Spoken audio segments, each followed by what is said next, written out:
Your Highness, do you still claim the throne in Iran? Well, first and foremost, I want to see sovereignty return to the hands of the Iranian people, who ever since this revolution have lost their opportunity to decide for themselves under a system that does not respect their right to vote freely. And as such, there's no way one can measure what the will of the people is, and therefore my first objective is to bring a scenario of a secular democratic system under which the sovereignty of the people would be guaranteed. And it is up to the Iranian people to decide what they would like to have as a system in the future. I'm primarily dedicated to the cause of democracy and human rights in my country.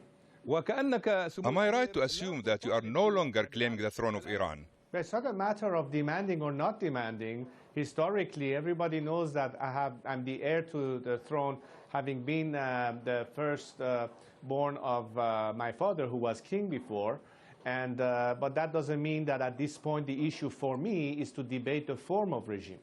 My idea is to focus on the content of the future regime that has to be democratic in a parliamentary system with a clear separation of religion from government. Whether the final form will be in the shape of a parliamentary monarchy or a republic, as I said, will be something that will be subject to debate within a constitutional assembly that will decide ultimately, beyond the content, the final form of the regime. That I leave to my compatriots. But I'm ready to serve them in that capacity if they so desire. In which capacity you call for the prosecution of the supreme leader of Iranian Revolution, Ali Khamenei, at the International Criminal Court for crimes and suppression of Iranian people? Well, I believe that Ali Khamenei is the ultimate and sole person responsible for everything that has been happening in our country, as he alone controls just about every aspect of governance and control in our homeland. As such, all the crimes that has been perpetrated against my compatriots in terms of violation of their most basic human rights is ultimately his responsibility.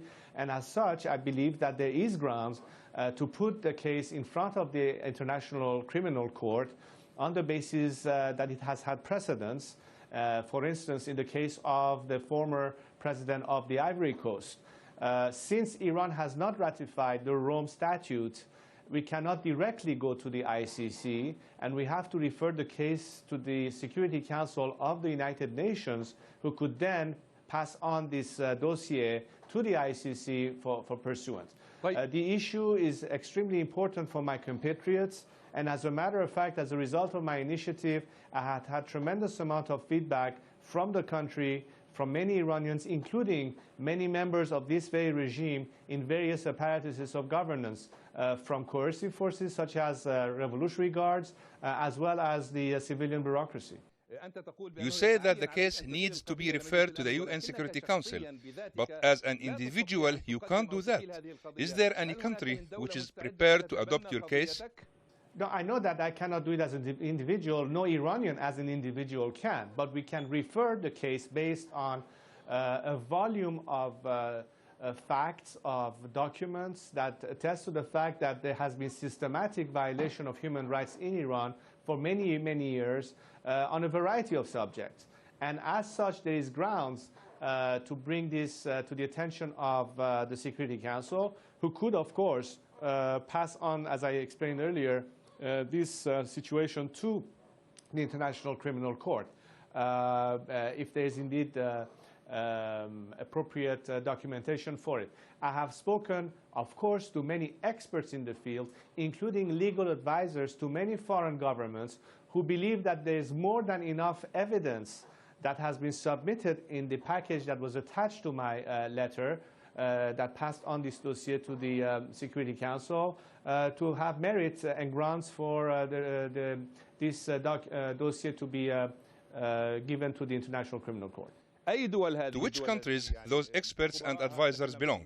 Well, some countries that have actual membership in the Security Council, including a couple of the permanent members of the Security Council. وماذا كان رد فعلهم؟ Well, the reaction, I've received some letters in response of acquiescing the receipt of this dossier. As to how to follow up on the case, it resides now within the hands of the Security Council. to whose members this letter, accompanied by the documentation, was sent to all the representatives of these countries, their ambassadors at the United Nations, as well as the heads of governments of all members of the Security Council at this time. Right. As of the last, if you will, membership that changed, if I'm not mistaken, as of last January. ما يقال في الواقع بأنك By signaling out Khamenei, it appears as if you are absolving other members of the current regime, such as Ahmadinejad, of responsibility. Is that right? Well, as I said, when you're aiming at a system and at the very top of this pyramid lands somebody who is practically omnipotent, he may have his tools to operate, including many members of his system. But at the end, I hold him ultimately accountable for everything under him. That does not exonerate others that are in cahoots with him, but ultimately he's the ultimate man in charge. And as such, I think that it is important to bring focus on the issue of violation of human rights and crimes against humanity, which is a much more central issue to Iranians, along with the rights to have democracy and freedom, far more important than, shall we say, the nuclear dossier of the current regime, which may be more of an issue now, internationally speaking, but to us Iranians, our freedom and our human rights are important. And by the world acknowledging that the issue of human rights in Iran is not any less important than any other subject, they will be sending a clear message of solidarity with the legitimate right of my compatriots to demand justice and equality, and under the Universal Declaration of Human Rights, as well as indicating that if there is one way of bringing more pressure on the regime, this certainly can help as well.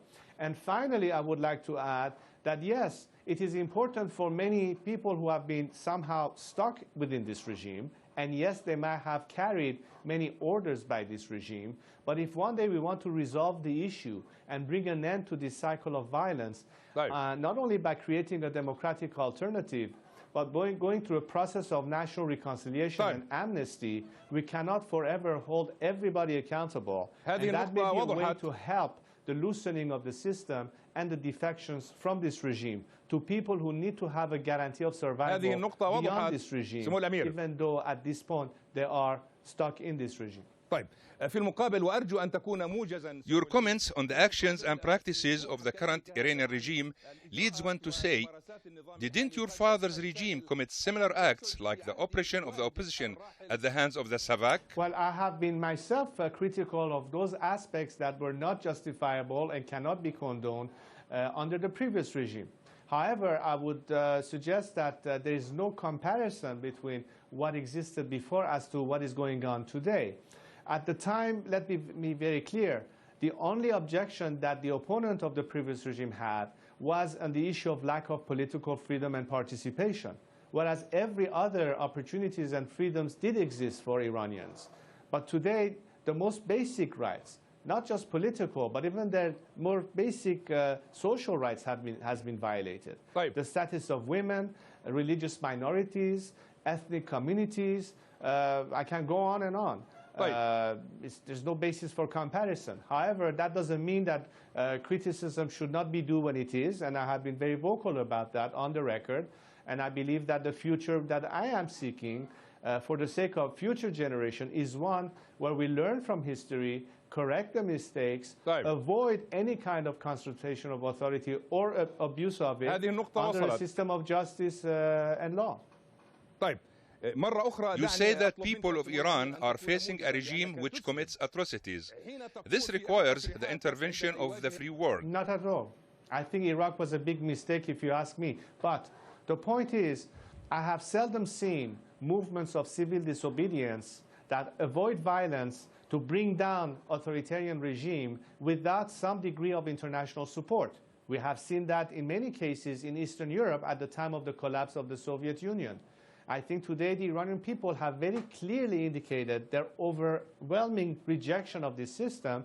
However, they are defenseless, and they are not trying to fight this fight through means of violence, but through civil disobedience. Right. Now, if the world wants to see real change, they cannot only depend on external means of pressure, such as, for instance, economic sanctions. At some point, if diplomacy has failed to produce results and we have to avoid war as Right. much as possible, there's only one solution left, and that is to bring pressure from within against this regime, and that means helping the Iranian people against this regime. That doesn't mean foreign intervention, that doesn't mean invasion, that simply means support. It appears as if you are calling for an intervention similar to that in Iraq, right? Well, look at what the people in Iran were saying 2 years ago at the outset of the fiasco of this election scandal that occurred, giving rise to the Green Movement.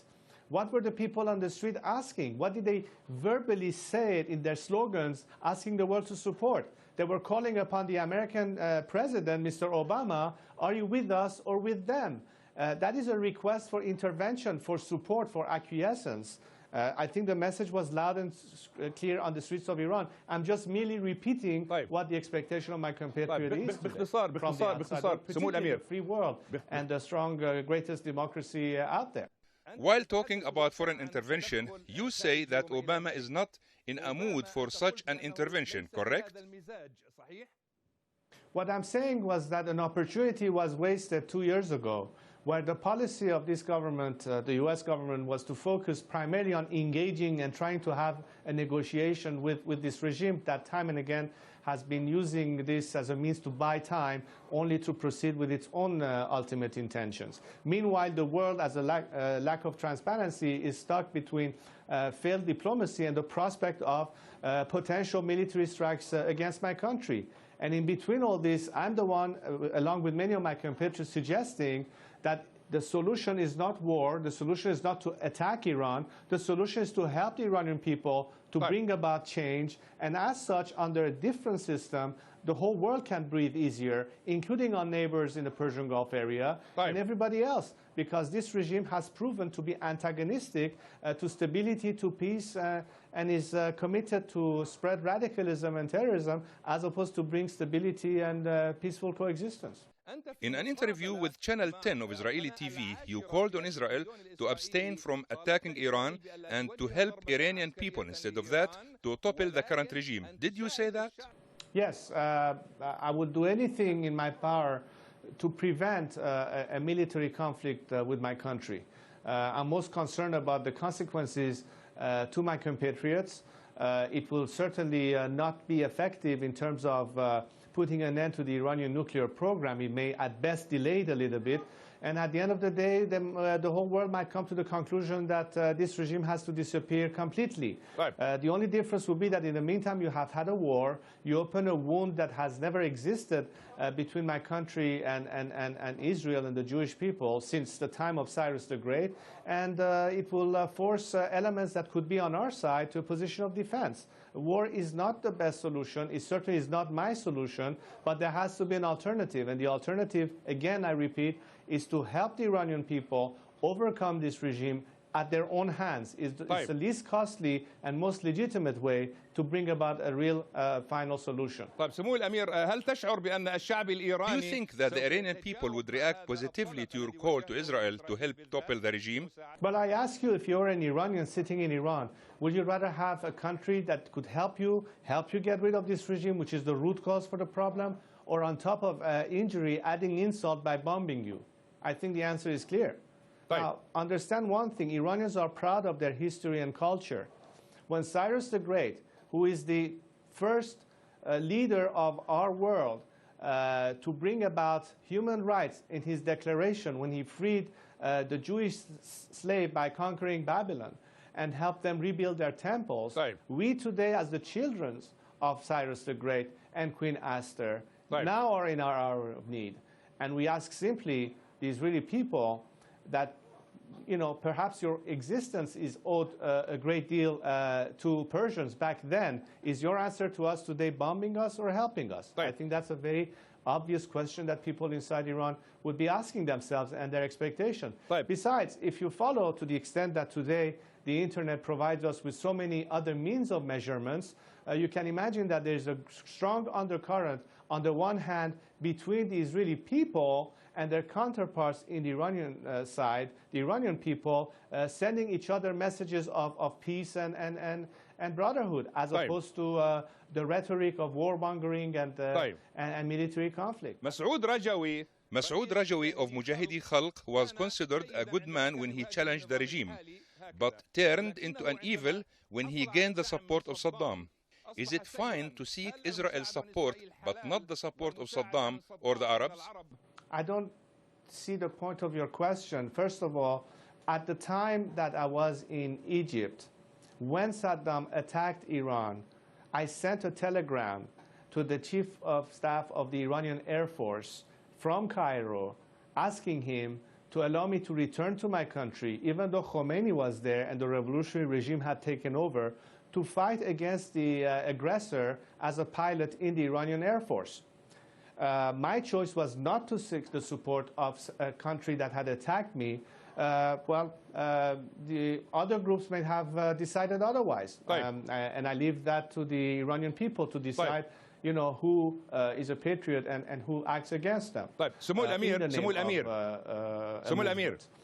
That's for history to decide.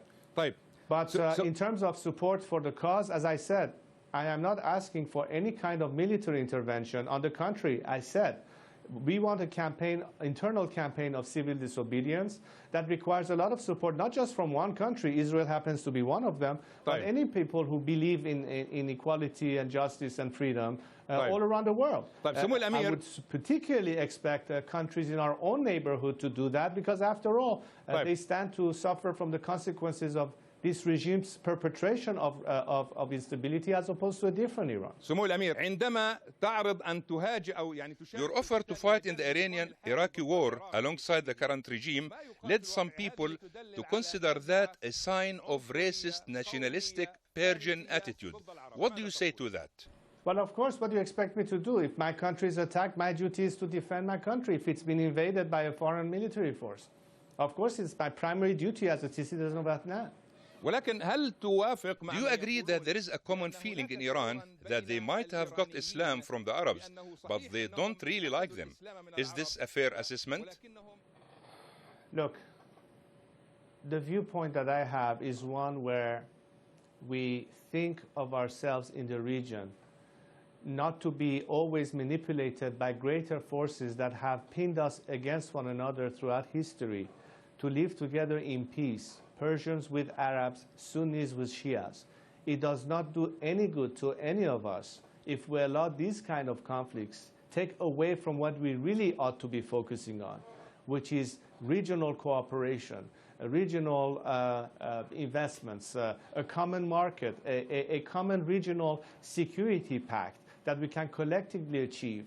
I'm confident that a democratic Iran will work to put an ultimate end and solution to the Palestinian-Israeli conflict, to follow up on what at the time Crown Prince Abdullah had proposed as a road to peace. I believe that this plan can be implemented as long as you don't have a regime in Iran trying to do that. And once that is resolved, we can all live in peace in the region and based on mutual respect and cooperation. Let me go back to the topic of opposition. You called for the unification of opposition internally and externally. What did you do to achieve that objective? So we are working on it right now to create a national council that will aim at asking for the right to conduct free elections in Iran. And ultimately, and we cannot expect this to happen under the current regime, which explains why we need to get rid of this regime before we can have an atmosphere in which we can conduct free elections. That being said, a constituent assembly would then be able to decide and debate the future of Iran. In this, the secular democratic forces, I believe, are on the same page and in agreement. Your grandfather said, in reference to Iran, one country, one culture, and one language. What about other ethnic minorities? Did you forget them? But if you listen carefully to what I've been saying, I've been a proponent of the Universal Declaration of Human Rights, which I hope would be the basis of our future constitution. When one says that, the right of any citizen of that country, irrespective of religious affiliation or ethnic background, will have to be preserved. The guarantee would be in a system that, in my view, has to be also to some degree decentralized, where you have a central government in charge of the 5 major areas, which is health, education, foreign policy, defense, and the overall economic strategy, but will leave a great degree of self-governance in various states of the country under a system which will allow much more participation, of course, much more democracy. Now, it is normal for a country to have an official language, but ethnicity should have the right, of course, to maintain their own culture as well as their languages. I don't see any problem with that. Are you for a federation in Iran? I believe in a decentralized system, not necessarily a federal system. You talked about Iran's relations with its neighbors and said if there was a really national government in Iran, it would deal in a different way with its neighbors. If you were in power, how would you deal with the question of the disputed islands in the Gulf? We had an understanding, a memorandum of understanding with our counterpart at the time. I believe that all of these issues can be resolved under a different system which respects whatever it is that we had agreed on, as opposed to being in violation of it under the current regime. And all I can tell you is that I would refer what we have to that established agreement, where I don't believe there was any dispute on it. And anyway, a responsible democratic regime in the future would be able to deal in a very different way with our neighbors on the basis of mutual respect and cooperation, as opposed to what you have now, which is pretty much antagonistic with some aims of its own, which I'm sure is not secret to those of us listening to me right now in the region. سمو الأمير باختصار that would be that of a true national government in Iran. سمو الأمير باختصار مرة أخرى. You talked about good relations in connection with the issue of islands. Would you go as far as accepting arbitration? I don't think there's an issue that is in dispute based on the memorandum of understanding that we have had. If there's been a violation of what was understood in that memorandum by the current regime, of course, there will be something that we will not tolerate by abiding to our side of the bargain. As such, I think that we will be abiding by our own signature, unlike this regime. However, it is not my decision to tell you tomorrow what will be the policy of the future government. That is a question that ultimately you'll have to ask the people who will be at the time in charge of our government. But I can tell you as a matter of principle that I believe it goes without saying that a truly responsible government in Iran will be first and foremost one that will observe not only international law, but also be committed to what they have put their signature to, unlike this regime. أخيرا سمو الأمير يقال بأنك خرجتم. It was reported that you and your family left Iran with a large fortune. What do you say to that? No, it's absolutely false.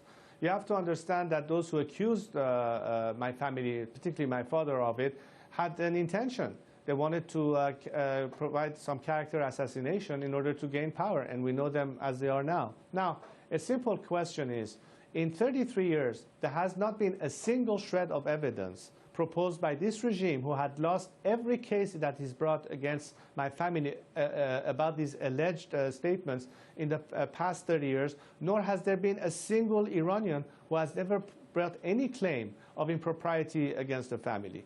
Only the regime and its rhetoric has been accusing my family of that, and I think the record will be clear once the people will have access to all the facts, unlike all the distorted lies that has been said about us.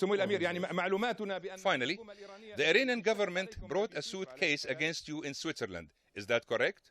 Yes, and they lost every case because they had no evidence whatsoever to back up their claims.